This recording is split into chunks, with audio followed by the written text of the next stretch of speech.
Hi everyone, this is my August reading wrap-up. Now, if you're returning, welcome back, and if you're new, welcome.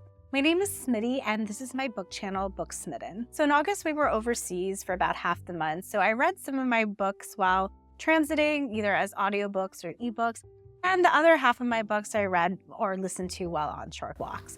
So in total, I read 5 books this month, so let's get into it. First up is Bluets by Maggie Nelson. This book is a collection of 240 vignettes that are lyrical and poetic musings on the color blue. Nelson intertwines both her research and her personal experiences into this book. What's interesting here is that each vignette is contained and in a sense could be read on its own, but they're all interconnected. I actually learned about this book some time ago from Jack Edwards' channel. He had a video on short books you could read in a day, which I'll link below. Now, I listened to this as an audiobook actually when I was going on some short walks. So even though this is a short book, it did take me a couple days to finish. Some of the core themes in this book are love, beauty, grief, and Nelson definitely had lines that made me stop and think. I think you could read this book multiple times and different things would stick out to you depending on where you were at when you were reading this book. For me, in my reading, it reminded me a lot of being in academia. Some of her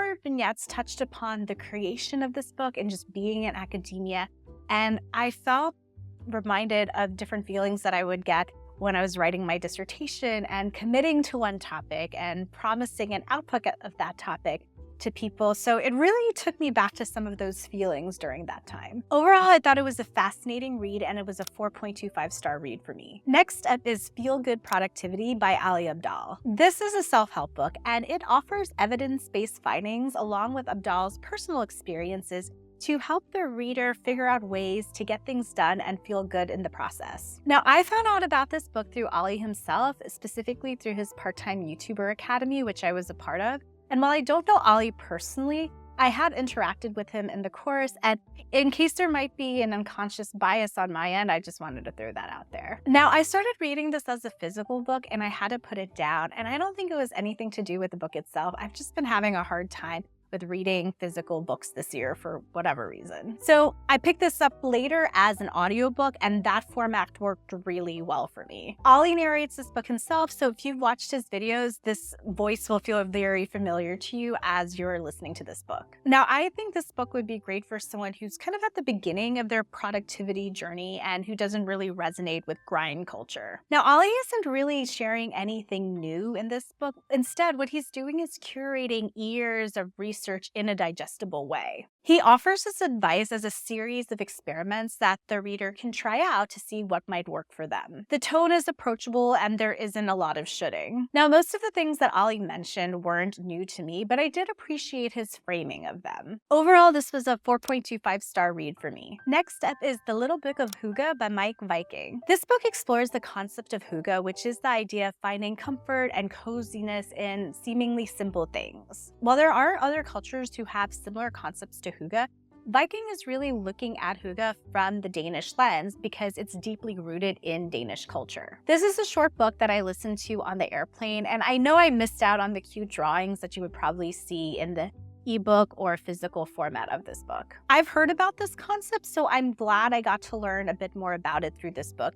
But as an anthropologist, there were certain things that I couldn't ignore. Now, while the author does mention Danish quality of life standards, especially that they're quite good, and how that might impact privilege and accessing hygge, I feel that's just kind of glazed over when it comes to suggestions and tips for practicing hygge in your life. I also had moments where my gut was telling me that certain ideas and concepts and applications might be oversimplified. And while this was a short book, I felt that certain parts got repetitive. Overall, I think it was decently written, and it was a 3.5-star read for me. Next up is The Kaiju Preservation Society by John Scalzi. This novel follows a group of people who are tasked with preserving a large type of animal. Now, John Scalzi as an author got on my radar after watching this video from Willow Talks Books, which I'll link below. This was such a fun book and I had a great time listening to it. I believe Will Wheaton narrated this book and he did a great job. I honestly don't want to give away too much about the plot because I think it's best enjoyed if you don't know that much going into it, but I will say that I think Scalzi beautifully balanced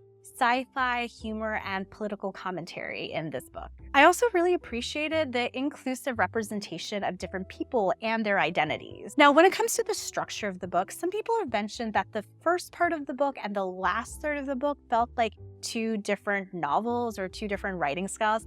And I do agree with that. However, it didn't take away from the enjoyment of it for me personally. I also absolutely love the author's note for this book where he described his process for coming up with this book. Let me read one quote to you.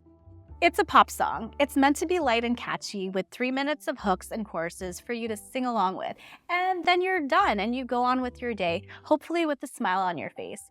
I had fun writing this, and I needed to have fun writing this. We all need a pop song from time to time, particularly after a stretch of darkness." So yeah, I really enjoyed this book and it was a 4.75 read for me. The last book I read this month was Royal Valentine by Soraya Wilson, and this was part of the Improbable Meet Cute series. I actually talked about this book in my last month's reading wrap-up, so you can watch that there here.